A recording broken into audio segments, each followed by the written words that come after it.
Sangkatutak na nilabhan na ako at saka ng aking anak na si Jasper. Ito pa, marami pa.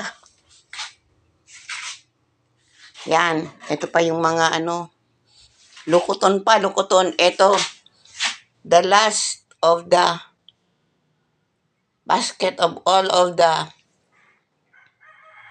dirty curtains, blankets, at kung ano-ano pa na nagamit noon pa.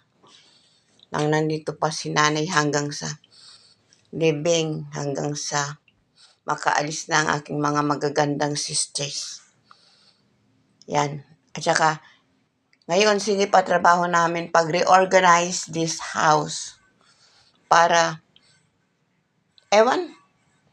pero maganda naman na rin ang resulta. I-transfer namin dito sa right side ito. Wala na yung mga gamit ni nanay. All inside the bags. Mga maleta. Sobrang good man itong mother ko. Traveling lady. Yan. One of that. Others nandun na sa taas. Marami pa. Kupao. Ito aanin pa yan. Organizing pa yan. Tanggalin pa yung mga hindi dapat dyan. Okay?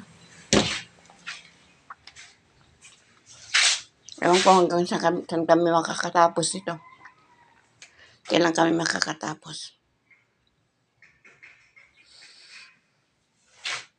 Hanggang kaya pa namin. Okay. Ito, I think mas maganda ko dito sa kwarto na to.